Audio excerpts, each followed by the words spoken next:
శ్రీ గురుభ్యో నమ. శ్రీమాతాపితృభ్యో నమ.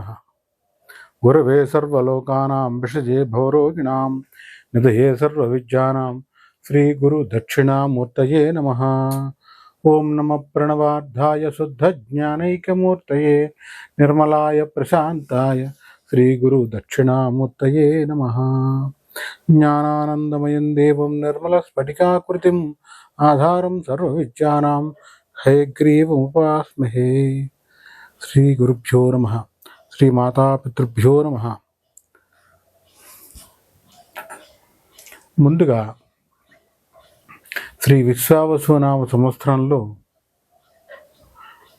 మేషాది ద్వాదశ రాశుల వారికి సంబంధించి ప్రధానంగా సర్పగ్రహాలైనటువంటి గ్రహాల్లో రాహుగ్రహ కేతుగణ సంచారంలో మార్పు సంవత్సరంన్నర తర్వాత చూస్తున్నాం. అంటే చెప్పాలి అంటే 18 నెలల తర్వాత రాహువు కేతువు వీళ్ళిద్దరూ కూడా సంచారంలో మరి మార్పును చూస్తున్నాం. ఇప్పుడు అంటే మే నెల తారీఖున 18వ తారీఖు మే నెల 18వ తారీఖు సర్పగ్రహమైన రాహుగ్రహంతో పాటు కేతుగణం ఈ 2 గ్రహాలు మార్పు చూస్తున్నాం. దీని మార్పు వల్ల ఈ జరిగే మార్పు ద్వారా ఏ ఏ రాశుల వారికి ఎలాంటి ఫలితాలు ఉంటాయి, ఎవరికి శుభ ఫలితాలు ఉంటాయి, ఎవరికి అశుభ ఫలితాలు ఉంటాయి, ఎవరికి మిశ్రమ ఫలాలు ఉంటాయి అనేది తెలుసుకుందాం. అసలు రాహుకేతువులు ఎవరు అని పరిశీలించుకుంటే ఈ 2 కూడా మేషం నుంచి మీనం వరకు ద్వాదశ రాశులలో వీరికి స్థానం లేదు. ఏ రాశిలో ఉంటే ఆ రాశి నుంచి ఇచ్చే ఫలితంతో పాటుగా వీటికి కొన్ని గ్రహాలతో మిత్రత్వం, కొన్ని గ్రహాలతో శత్రుత్వం కూడా ఉంది. ఆ రకంగా సర్పగ్రహాలైనటువంటి ఈ 2 కూడా జీవుణ్ణి లేదా జాతకుణ్ణి బాధ పెడుతూ ఉంటాయి.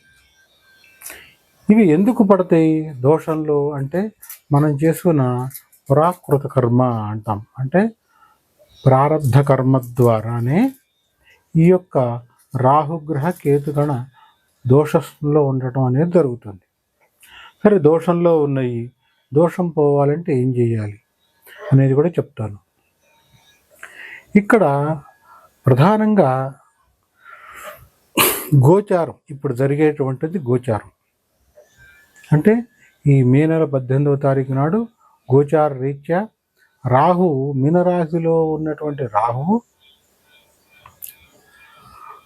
పూర్వభాద్ర నక్షత్రంలో 4వ పాదంలో ఉన్నటువంటి రాహుగురు సంచార రీత్యా మీనరాశి నుండి పూర్వభాద్ర నక్షత్రం 3వ పాదం అయినటువంటి కుంభరాశి ప్రవేశం చూస్తున్నాం. అది 18వ తారీఖు నాడు మే నెల 18. అదే రోజు అదే సమయంలో రాహు మారే సమయంలోనే, అంటే ఏకకాలం అంటాం, ఒకే సమయంలో ఏకకాలంలో అంటే ఒకే సమయంలో కేతుగణం కూడా అదే 18వ తారీఖు నాడు మరి కేతుగణం మార్పు చూస్తున్నాం. ఎక్కడి నుంచి అంటే కేతువు తాను ప్రస్తుతం కన్యారాశిలో ఉన్నాడు. అందున కన్యారాశిలో వచ్చేటప్పటికి ప్రధానంగా ఉత్తరా నక్షత్రంలోని 2వ పాదంలో ఉన్నాడు.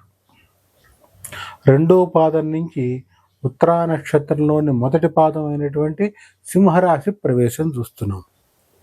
ఈ రాహువు కేతువు ఇద్దరూ కూడా మీనరాశి నుంచి కుంభరాశిలోకి రాహువు, కేతుగణం వచ్చి కన్యారాశి నుంచి సింహంలోకి, అంటే వీళ్ళిద్దరూ కూడా వెనక్కి సంచారం చేస్తారు. దీన్నే వక్ర సంచారం అంటాం. సంచారంలో మొత్తం 7 గ్రహాలు కూడా ఋతుమార్గంలో ముందరికి వెళ్తూ ఉంటే ఈ 2 గ్రహాలు వెనక్కి వక్ర మార్గంలో సంచారం చేస్తాయి. రాహు అయినా కేతు అయినా సర్పగ్రహాలు అవటం ద్వారా వీటి సంచారమే వక్ర సంచారంగా ఉంటుంది. ఇక ఈ రాహు కేతుగణ మార్పుల ద్వారా సంచారంలో ఏ ఏ రాశుల వారికి ఏ రకంగా ఉంటుంది అనేది తెలుసుకుందాం. ఇక్కడ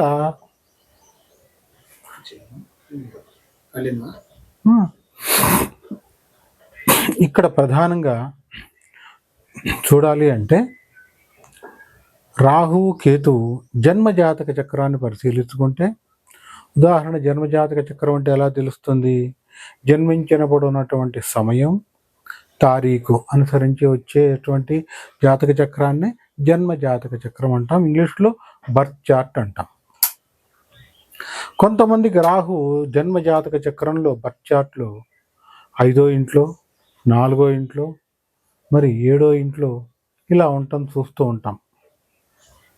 4వ ఇంట్లో ఉంటే మటుకు ఈ సర్పగ్రహాలు వాహన స్థాన సర్పదోషం అంటాం. సంతాన స్థానంలో ఉంటే సంతాన స్థాన సర్పదోషం అంటాం. అలా కాకుండా వివాహ స్థానంలో ఉంటే వివాహ స్థాన సర్పదోషం అంటాం. ఇలా కాకుండా రాహుకేతువుల మధ్యలోనే మిగిలిన గ్రహాలన్నీ కూడా బందీ అయిపోయి ఉంటే దాన్ని కాలసర్పదోషం అంటాం. సవ్యకాల సర్పదోషం, అపసవ్యకాల సర్పదోషం కూడా ఉంటుంది. ఇవి సర్పదోషంలో ఉండేటువంటి రకాలు. సరే, ఏ దోషం ఎలా ఉన్నా ఏం చేస్తే విరుగుడు అనేది నేను ఈ వీడియో చివరిలో చెప్తా. అంటే ఏ రకంగా చేస్తే ఏ రాశి వారికి పరిహారం బాగుంటుంది అనేది నేను చివరిలో చెప్తాను. ఇక ముందుగా ఒక్కొక్క రాశికి గురించి సంబంధించి పరిశీలించుకుని, అదే సందర్భంలో మేషరాశి నుంచి మీనరాశి వరకు గల ఈ 12 రాశుల వారికి రాహుగ్రహ కేతుగణ సంచార మార్పుని ఒక్కొక్క రాశికి మరి విపులీకరించి, విశదీకరించి, విశ్లేషణాత్మకంగా తెలియపరుస్తాను. తదుపరి కుంభరాశి. కుంభరాశి వారికి సంబంధించి సంచారంలో రాహుకేతువుల మార్పు ఏ రకంగా ఉంటుందో పరిశీలిద్దాం. కుంభరాశి వారికి ప్రస్తుత సంచారంలో రాహు వచ్చేటప్పటికి ద్వితీయంలో మీనరాశి యందు, అదే సందర్భంలో మరి ఈ యొక్క కేతువు సంచార రీత్యా చూసుకుంటే గనక కేతువు సంచారంలో ప్రధానంగా ఈ యొక్క కుంభరాశి వారికి ప్రస్తుత సంచారంలో అష్టమ సంచారం. మరి సంచారంలో కేతువు మారి ఈ యొక్క కుంభరాశి వారికి మరి సప్తమంలోకి రావటం, రాహు సంచారంలో మారి కుంభరాశి వారికి వచ్చేటప్పటికి ప్రధానంగా ఈ జన్మరాశి ప్రవేశం చూస్తున్నాం. అంటే రాహు వచ్చేటప్పటికి జన్మరాశి ప్రవేశం, కేతుగణం తీసుకుంటే గనక కుంభరాశి వారికి సప్తమంలో సింహరాశి ప్రవేశం చూస్తున్నాం. ఈ రీత్యా కుంభరాశి వారికి ఏ రకంగా ఉంటుంది అని మనం పరిశీలిస్తే గనక కుంభరాశి వారికి దాదాపుగా చెప్పాలి అంటే ఏలినాటి శని ఒత్తిడితో పాటుగా ఈ ఒత్తిడి కూడా తోడవుతుంది. అంటే ఏ రకంగా? ఆకస్మికంగా కొంత ధన నష్టం, ఆకస్మికంగా అనారోగ్య సమస్యలు, ఆకస్మికంగా కుటుంబపరమైన సమస్యలు, ఆకస్మికంగా సంతానపరమైన సమస్యలు, ఆకస్మికంగా వ్యాపారంలో నష్టం, ఉద్యోగంలో భద్రత పోవటం, ఆకస్మికంగా ధన నష్టం, లేదా మన జీవిత భాగస్వామికి అనారోగ్య సమస్య రావటం, ఇలాంటి చిత్ర విచిత్రాలన్నీ కూడా కుంభరాశి వారికి జరిగే అవకాశం ఉంది. ఎందుకని అంటే జన్మంలో రాహువు జన్మరాశిలో, మరి సప్తమంలో సింహంలో కేతువు. మీ యొక్క వ్యక్తిగత జాతక చక్రంలో కూడా జన్మలగ్నంలో రాహువు కేతువు సప్తమంలో ఉంటే అప్పుడు ఈ తీవ్రత ఎక్కువ ఉంటుంది. మరి దీని నుంచి బయటపడాలి. భయపెట్టాలని కాదు, ఎలా మార్గమో కూడా ఉంది బయటపడాలంటే. ఖచ్చితంగా ఈ కుంభరాశి వారు ఒకసారైనా సంవత్సరంన్నర పాటు కాబట్టి అంటే 18 నెలలు, మరి సంవత్సరానికి ఒకసారైనా రాహువుకి కేతువుకి దోషం కోసం మినువులు రాహువుకి, మినపప్పు రాహువుకి 3 కేజీలు, కేతువుకి 2 కేజీలు ఉలవలు దానం ఇచ్చేయండి. మినపప్పు ఇవ్వండి, మినువులు కాదు. మినువులు వాళ్ళు వాడుకోవడానికి పనికిరావు. పాతకాలంలో మినువులు అని రాసేవాళ్ళు. మినువులు దేనికి? అప్పట్లో ప్రతి ఇంట్లో కూడా ఈ తిరగళ్ళు లేదా విసురురాళ్ళు అంటాం. అవి ఉండేవి. ఇచ్చిన మినువులు విసురుకునేవాళ్ళు, వాడుకునేవాళ్ళు.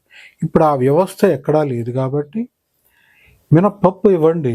అదే సందర్భంలో కేతువుకు ప్రీతిగా ఎరుపు రంగులో ఉండే ఉలవల లేదా నల్లవైనా పర్వాలేదు ఇవి ఇస్తూ, వీటితో పాటు రాహువుకు ప్రీతిగా 2 నీలం రంగు జాకెట్ గుడ్డలు, కేతువుకు ప్రీతిగా 2 ఎరుపు రంగు జాకెట్ గుడ్డలు ఇవ్వండి దానంతో పాటు. ఇవి చేసినా కూడా ఇంకేం చేయాలి అంటే, సంవత్సరంలో ఒక్కసారైనా స్వాతి నక్షత్రం, శుక్రవారం ఈ 2 కలుస్తాయి. స్వాతి నక్షత్రం, శుక్రవారం.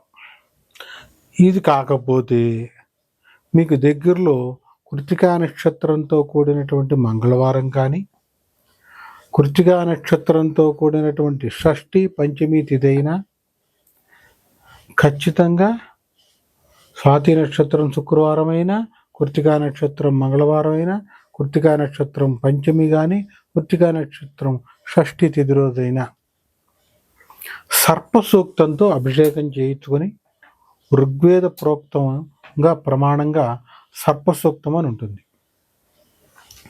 స్త్రీ సూక్త, పురుష సూక్తాల్లాగానే ఆ సర్పసూక్తం సర్పాలకు అత్యంత ప్రీతికరమైనది. అదే సందర్భంలో సుబ్రహ్మణ్య స్వామికి చాలా ప్రీతికరమైనటువంటి ఈ ఎక్కడ చేయాలి ఈ అభిషేకం అంటే, మీ ఇంట్లోనే చేసుకోవచ్చు. ఈశ్వరుడికి లేని పక్షంలో 5 తలలున్న సుబ్రహ్మణ్య స్వామికైనా అభిషేకం చేయించి తీర్థం తీసుకోండి. లేని పక్షంలో దగ్గరలో ఉన్న శివాలయంలో అయినా చేయించుకొని తీసుకోండి. అభిషేకం అంటే ఏం అభిషేకం అంటే, సర్పసూక్తాన్ని అభిషేకంగా చేయించుకొని తీర్థంగా తీసుకోండి. అప్పుడు ఇలా చేయటం ద్వారా, మూడవది పొట్లకాయ ఈ 18 నెలల పాటు తినటం మానేయండి. పొట్లకాయ మరీ ముఖ్యంగా మంగళవారం తినకండి. అలా చేయడం ద్వారా రాహుకేతువుల నుంచి వచ్చేటువంటి వ్యతిరేక ఫలితం మీ మీదకి రాదు. అదే సందర్భంలో ఎలాంటి ఇబ్బందులు కానీ, ఆటంకాలు కానీ, ప్రతిబంధకాలు కానీ మీ వరకు రావు. ఈ 3 పాటించండి. ముందరగా చెప్పింది దానం ఇవ్వండి మంగళవారం నాడు. రెండోది అభిషేకం చేయించుకోండి. మూడోది ఈ పొట్లకాయ అనేది తినటం 18 నెలల పాటు మానేయండి. ఇలా చేయడం ద్వారా కుంభరాశి వాళ్ళు మీకు రాహుకేతువుల ప్రభావం మీ మీద పడకుండా చూసుకోవచ్చు. ఇందులో ఎక్కడా కూడా డబ్బు ఖర్చు లేదు. ఆర్థికంగా శక్తి ఉన్నవారైతే రాహుకి, కేతువుకి సంబంధించి హోమం చేసి, తదుపరి సర్పసూక్త హోమం చేసి, పాశుపత హోమం చేసుకుని చివరిలో దానాలు ఇవ్వచ్చు. అది ఎలా చేయాలో నేను చెప్తాను. ఇదే సందర్భంలో మీకు ఎవరికైనా కూడా జాతకపరంగా ఎలాంటి సందేహాలు ఉన్నా నా యొక్క నెంబర్కి సంప్రదించండి, తెలియపరుస్తాను. శుభం, స్వస్తి.